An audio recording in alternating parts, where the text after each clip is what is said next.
Well, good afternoon, everyone, and welcome to Newcomers 101, our last class of the year. And congratulations for attending them all. We appreciate that. However, we have one individual here who has attended all of them since we started back in July. Ava Gray. Where are you, Ava? Oh, yeah. I've got a gift card for you. I'll give it to you when we dismiss here, okay? We got a gift card for you to enjoy in Fairfield Glade, okay? You've made every one of them. Thank you. And again, thanks to everyone that's attended parts of all of this.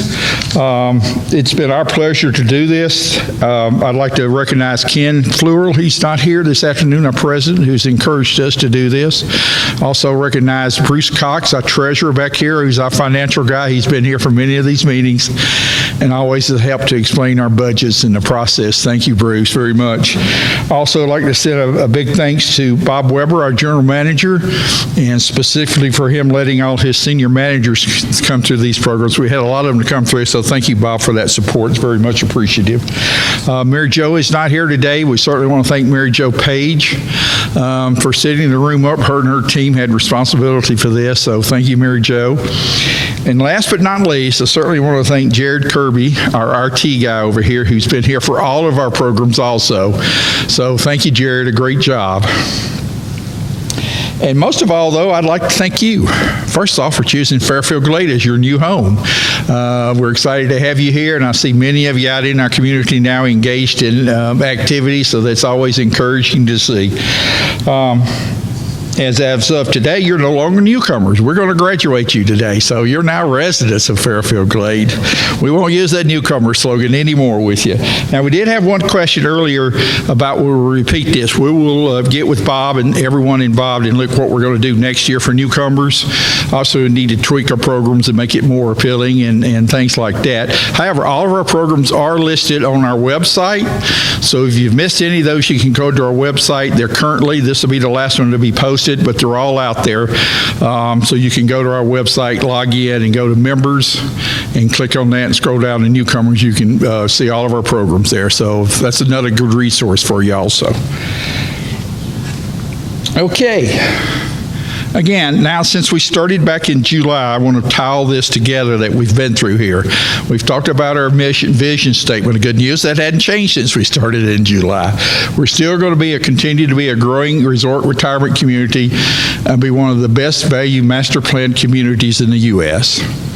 In our mission statement, the Fairfield Glade Community Club will continuously improve the resort lifestyle experience while fostering and promoting a strong sense of community. And also these core values, I hope you can recognize these core values as we go through, identified with all of our speakers that's been here and part of this program. All 10 of these core values will relate directly to all of our newcomer classes that we've presented. So there they are. And those numbers, again, those numbers out to the side is the number of our Fairfield Glade residents that agreed with that. And again, as I mentioned, 98% agreed that we provide a safe and secure environment for our members and guests. Well, those 2% that didn't agree with that, I don't know about that. We're not going to worry about them too much. So anyway, these core values all tied to our programs that we offered. So keep those in mind. They're also posted on our website. The mission and vision statements now are posted out here on one of the screens rotating in the lobby. So that's good for newcomers to see. So now that you are residents, no longer newcomers, there's something we would ask of you. Tennessee is called the volunteer state. I would ask, does anybody know why we're called a volunteer state? But you're all new residents here, right? So you probably don't know that. Anybody venture? Why? I'll see a hand up. Veterans, volunteer. Yeah, that's one of them. Really, it goes back to not that I was there, but it goes back to the War of 1812. Tennessee had more volunteers for that particular war than any war, so that's how it got nicknamed the volunteer state. So you have an opportunity to volunteer now, and I'm just going to recap a couple of places where you could come engaged in our community. The first, you've heard the presentation on Fairfield Glade Rescue Service and outstanding services they're doing. They're always looking for volunteers there to help out deliver meals, pick up subscriptions for some of our senior citizens that really can't get out. So it's a very worthwhile organization. If you could donate a little bit of your time there, that would be greatly appreciated. Also, the Art Guild is looking for volunteers, and some of you might be active with that already. That's another great organization to be involved with. Okay, the veterans and first responders, they're looking for volunteers to be on their team. So again, reach out to that. They've got their own website, and you can go back to one of the presentations we made with that, and all the information is on that slide. Neighborhood Watch, we heard a great presentation from the Neighborhood Watch group. That's another organization that you could be involved with, and it's easy to be. It helps us protect our properties too. Also, there's opportunities with the Fairfield Glade Fire Department. You heard Chief Malone when he was here. Chief Williams with the Police Department, there's volunteer opportunities there. So there's a lot of opportunities to become engaged in our community. That won't take a lot of your time. So think about these volunteer opportunities. And also from the Board of Directors point of view, we have, these are our advisory committees, and we've been over the ACC, the Election, Environmental, Financial Advisory, GOF, Governmental Relations, Lakes, Major Capital Projects Committee, Property Standards, Racket Sports Committee, Strategic Planning Committee, and Trails Committee, and we're always looking for members to be on that. You simply go online and fill out an application. So if you have your interest in any of these groups here, feel free to fill out an application. We'd love to have you. So those are great opportunities for you to become engaged, and we look forward to you being part of our active community going forward. And again, thanks for choosing Fairfield Glade as your retirement home. And it indeed has been my pleasure to go since starting in July to be part of this program. So at this point, I'm going to introduce Bob Weber. He's our general manager. He was first here back in July to help us kick this off with his duties and everything.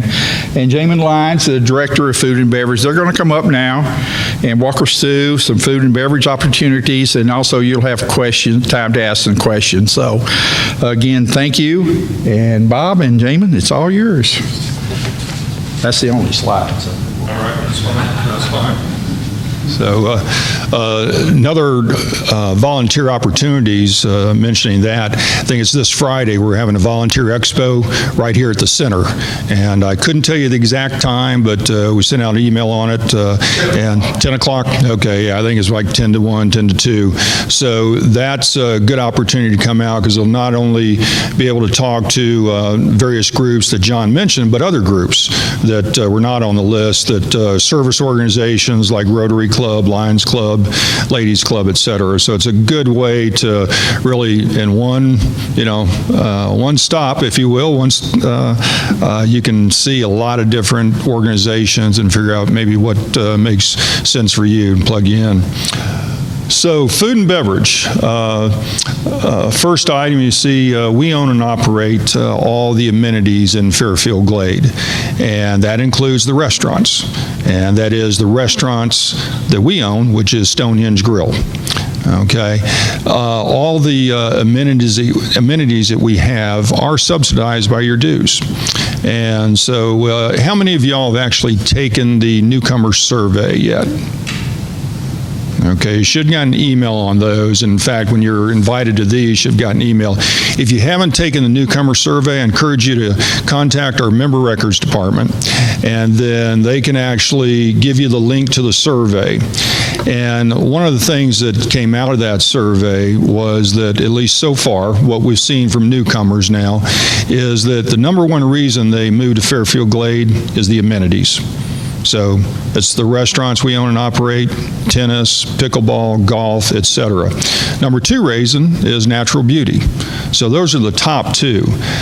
So the amenities really are here for your enjoyment, number one, and also to hopefully get some more real estate prospects to buy here and grow the community so that we can meet our vision as well as meet the mission statement that we have. The mission statement talks about the resort lifestyle experience. So that's a lot of why we own and operate all these amenities, so we can control them, make sure that y'all are getting that resort lifestyle experience. If you think about it for restaurants, I know a lot of people look at our restaurants like Stonehenge Grill and say, well, okay, why can't it make money? The little restaurant down the road, they make money and what have you.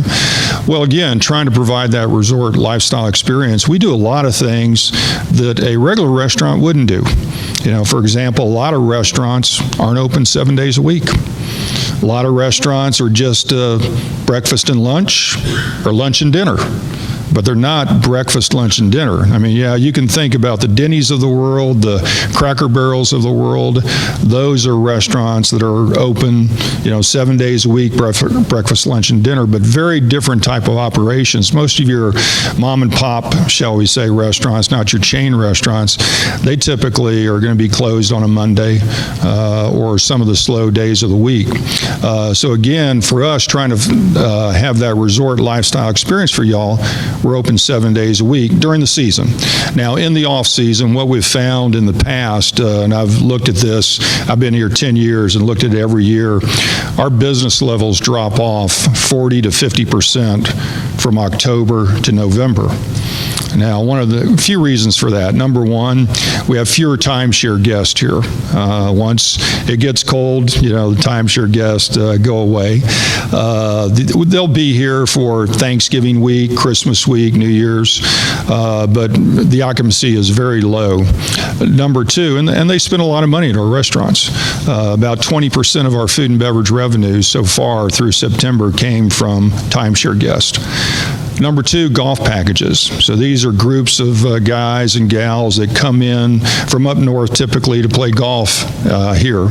And they like to spend money at our restaurants as well. So that season pretty much ends for them in October. Come November, we close at least two of our golf courses, typically have two open full time, and then one is kind of a filler if demand warrants it. So that group is no longer here spending money. The other thing is we have a number of restaurants that will go elsewhere for the wintertime, Arizona, Florida, wherever. And typically those are people that would normally go to our restaurants and spend money and what have you. So for those reasons, plus I think we found that, and y'all can probably relate, during the colder weather, you may be less likely to get out. Just want to kind of hunker down, stay home, let's not go out, it's too cold or what have you. So for those reasons, our business levels drop off 40, 50% from October, November, December, and actually through February and even into March. So that's why in the past we've always only been open really 5.5 days. We would open Tuesday through Sunday, but Sunday it was just for a brunch till 1 o'clock and what have you. So we're taking a look at all that for this season or this winter season as well, with Stonehenge Grill now being the new year-round restaurant, to figure out what makes sense, for all that. But now, Legends, I think I've covered the first two items. Always our goal, though, in running all these amenities is keep the subsidies to a minimum. And when we look at the subsidies, it's not just the operating subsidies, but you also have to look at the capital cost that go into that.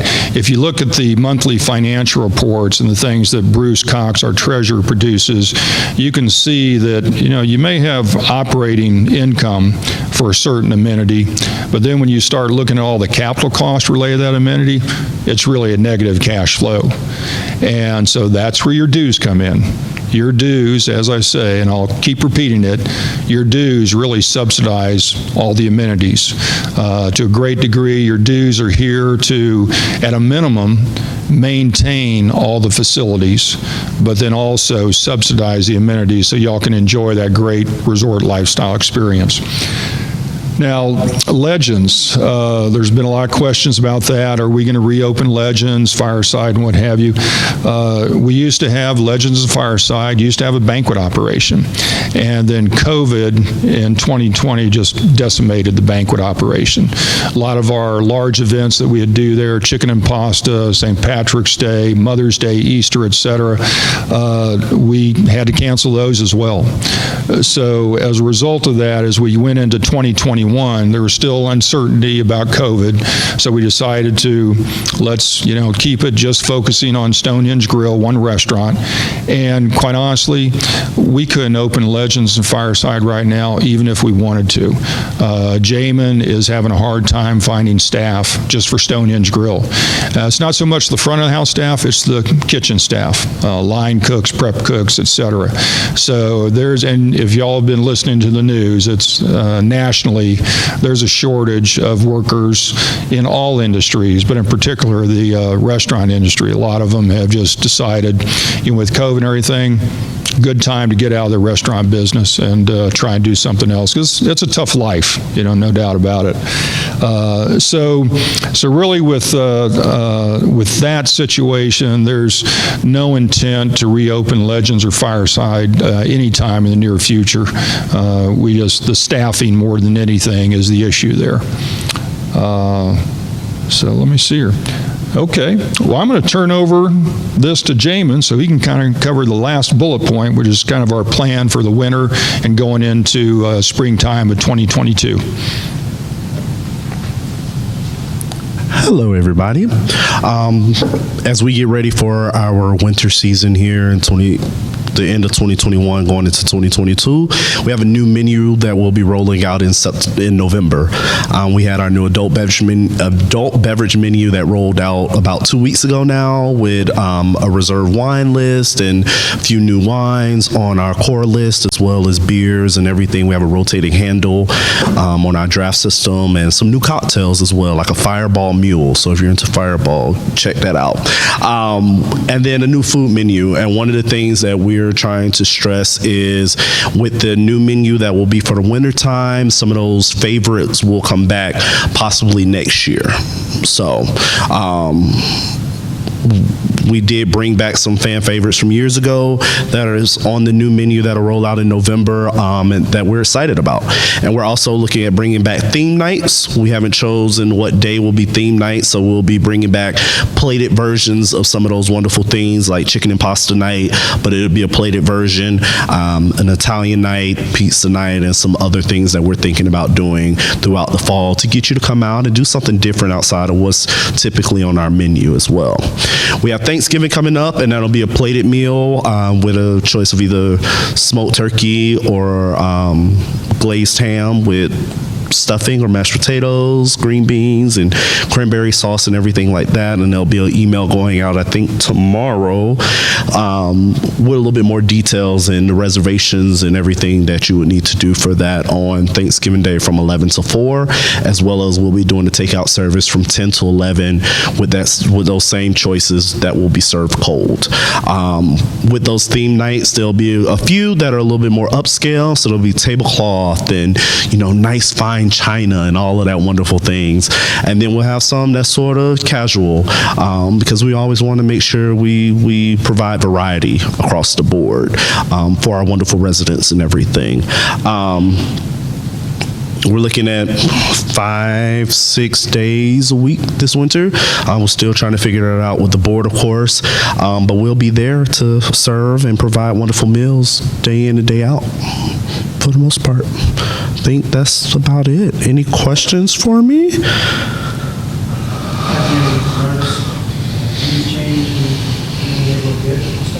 I have not. Say it again.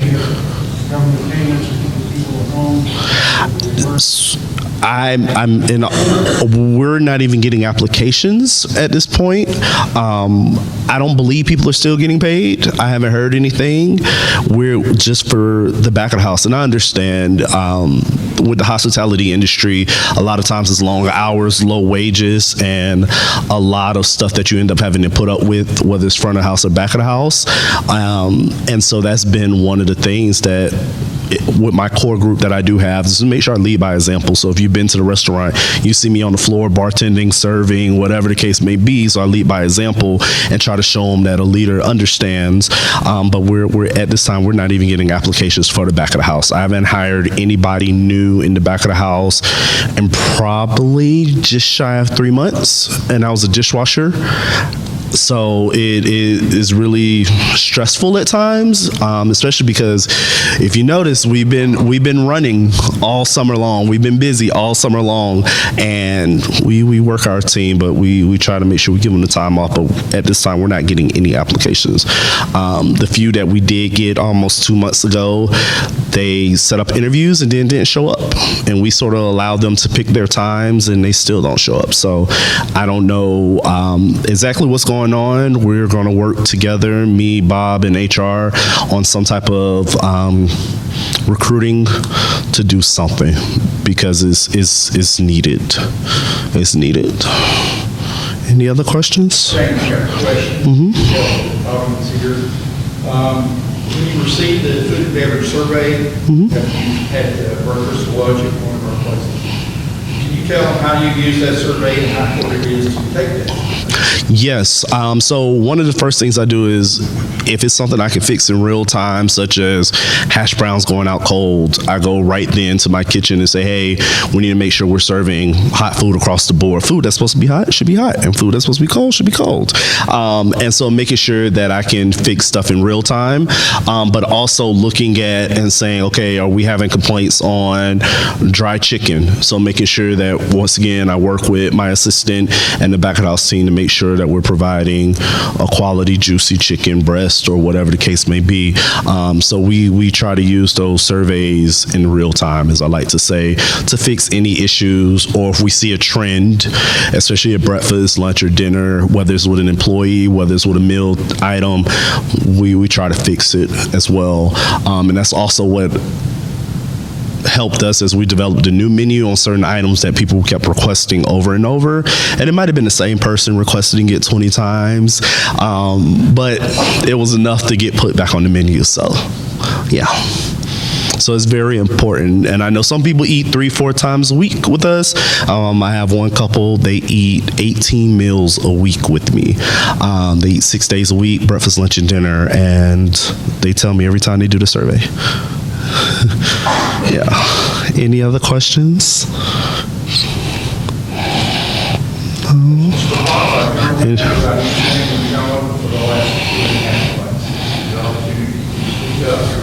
Yes, ma'am. Bringing in a food truck. We would still need staff for that. Yeah, I don't know if a food truck would be doable at this time.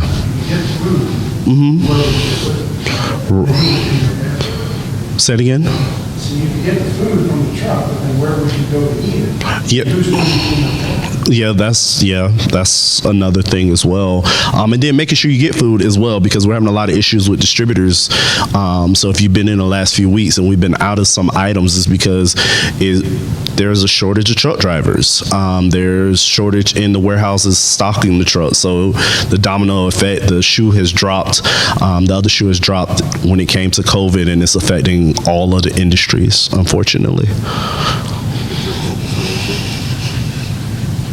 Yeah, with the food trucks too, what we've typically done, we brought in food trucks, like you say, for Mirror Lake Blast, events at the Grove, even events at the Square in the past, where you know you're going to have a large volume of people, because for them to just come out and sit up one place with the hope that people are going to come in, they're probably not going to do quite well. I think we did try that a couple years ago, and it was kind of so-so. So typically we use the food trucks for your special events, and that works pretty well, because then, you know, it's not something that we can really do at Stonehenge. We need to focus on the restaurant itself.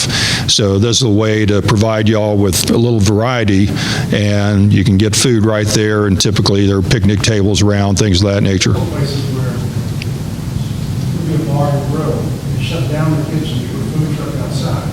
Mm-hmm. Go into the beverage, go out to the truck and bring it in, and it was kind of a collaborative. Right, yeah. And again, you have to have a facility. Yes, You have to staff. exactly. If you want to do that with Legends, you still couldn't do it. Right. Yeah, that's still the problem, is getting the staff, you know, to be able to do it. Yeah, so any other questions, non-related to food? Yes, ma'am. What is your winter seating capacity at the let you, seating sorry. capacity inside at Stonehenge. Oh, the seating capacity inside? Inside. I could seat 78. 78. I could seat 78 people inside. 16 tables currently. With the colder weather, We're working on getting heaters so we can be able to still accommodate on the patio for those wonderful people from up north or who lived in Alaska like I used to, who can deal with sitting outside when it's in the 40s and stuff like that. We're working on a more permanent heater situation rather than those typical propanes because heat rises and yes. seating 78 at your one restaurant isn't a good proportionate number. Well, again, during the wintertime, in the past, typically, we sat people only in Fireside Lounge, and that was the lower capacity, it was about 60. So now, when we had special events like chicken and pasta, we would have overflow into the large dining room. But typically, for just normal operations, you could really run right out of Fireside, and that's why I say it drops dramatically. But this will be an interesting year because this is the first year Stonehenge Grill actually open for wintertime. Now, the other thing we're looking at as well is the nice vinyl flaps that will come down on tents and what have you, and even a lot of restaurants that have outdoor seating. So we're looking at maybe installing those as well, because then with the heaters as well as that, you can probably actually have some seating there on days where otherwise you wouldn't, with just heaters and what have you. So that's something else we're looking at for the wintertime. So, yes, sir. Is it just in November or sometime in December, you transition from Stonehenge over to Fireside? No, we did that last year, and actually we've done that the last, probably 5 or 6 years. And the reason we did that was because Legends had a larger kitchen, so we could do large events like chicken and pasta, St. Patrick's Day, and things of that nature. But no, this year, everything is staying at Stonehenge Grill, and so it's going to be a year-round operation. And then, as Jamin said, though, some of the things we've done at Legends and Fireside in the past, we're going to do a takeoff of those at Stonehenge Grill and see how that works. Excuse me? It's a fireside and stuff. Well, we do have a fireplace. In case you haven't been there, there's a fire. Yeah, there's no doubt Fireside had a cozy feel to it. There's no doubt, with that fireplace and the larger bar and everything. But again, we've pretty much made the commitment because of the dollars we put into Stonehenge over the last 2 years. We've totally renovated the inside as well as added on to the kitchen, so we can do more.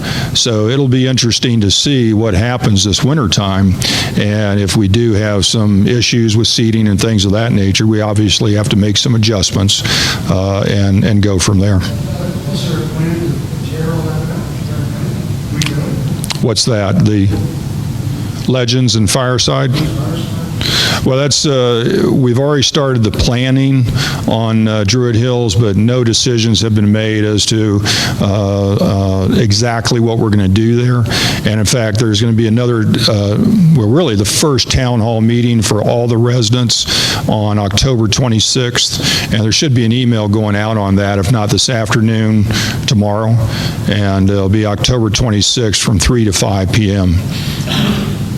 And so that's a town hall that looking to get your input on, what you would like to see at the new Druid Hills Clubhouse. And we say new, that could be a renovated clubhouse, or it could be a tear down and build new. So all that to be determined, So, and a lot of it really depends on what ultimately we decide is going to be there, and then the configuration. Robert Trent Jones, Walter did, was to make all the clubhouses the same. Mm-hmm. And what they promoted it as, this will give you the feel of going to your club. Right. Which facility you go to. Mm-hmm. Mm-hmm. Yeah. What we've tried to do in terms of the design, if you've been at Dorchester, which is a new clubhouse in 2015, okay, and to Stonehenge, while the exteriors are not exactly the same, they're very similar. Okay, and of course, Stonehenge has the porte-cochere for dropping people off because of the restaurant more than anything. And so we're trying to do that with each of the clubhouses anytime we do new. They're going to be similar, but not the same, so that you have a different feel at each location and different offerings as well, in each location. So, yes, ma'am. Over at Stonehenge, I know during the summer it's really hot out on the deck. Have you considered or looked into maybe partially covering some of that? Oh, on the outside deck. I've been there occasionally. And the inside is packed and Right. a little part there underneath with the cover on it. And full shoe, but nobody's sitting on the deck because it's so hot out there. Right. Yeah, we've And maybe putting those plastic strips down might expand the seating area and then too, more towards some of the open parts. Right. Yeah, I know we've talked about that in the past, and you can definitely cover it. It does have an impact on the look of the facility. It also has an impact on the pro shop. Now the pro shop's not getting sunlight in from the backside and what have you.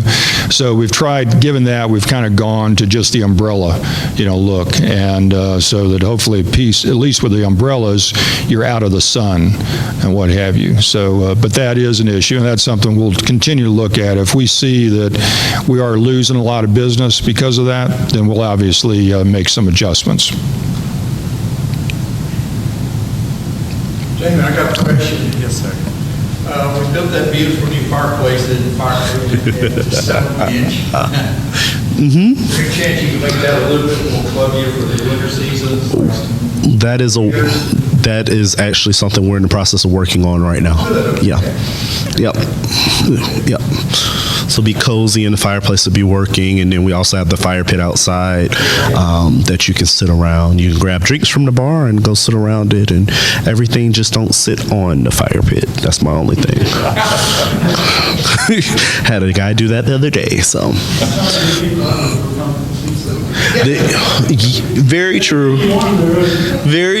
Very true. As long as they order alcohol, I'm perfectly fine. Perfectly fine. Pitchers of beer all day. Yeah.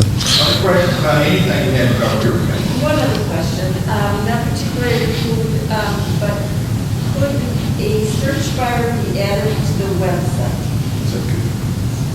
Because when, for example, I was looking for limitations on size of an addition, I had to go through a lot of clicks. Yeah, if you're inside the Search bar on the website. Right. Say that again now. Now, if you want to look up a particular policy, without having to go through them all, Right. search button where you would type in new addition modification. Oh, okay. Yeah. All right. But yeah, Jared's got that recorded as well, so yeah, we can definitely look into that. It's a good idea. other questions? Here we go. Was there a Newcomers basket, welcome basket? Newcomers welcome basket? Fairfield Glade Resident Services was doing welcome new residents, and they suspended a lot of that during COVID. I'm not sure they started it back. Yeah, they're just doing it. Yeah, they just started dropping them off because of COVID. We can ask resident services if they'll do that. But again, that's a great organization to get involved in, to volunteer to take these new residents homes, folks. It's a great opportunity.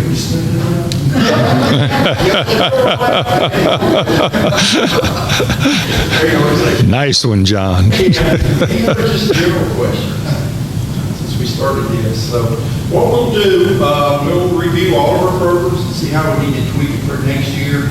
for our newcomers that's coming in now for next year. But in the meantime, you can go on our website, and all information is there. But don't leave just yet.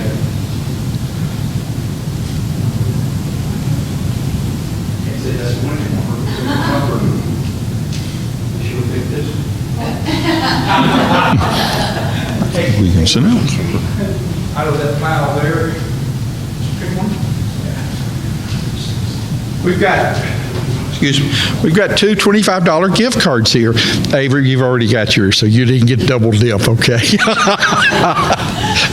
I thought about that. I said, yeah. So, Bruce, what's your first number? 4. Who's number 4? Okay, I'll get you. Okay, Bruce, one more. 10. Hey, there we go. Okay, very good. I'll get the cards to you right after this. Again, thank you for attending our Newcomers 101. If you need any feedback, you'd say how we could improve it or whatever. I've got my business cards back here. I think most of you have my cards by now. But please reach out to us if we can help you. So again, thank you for attending.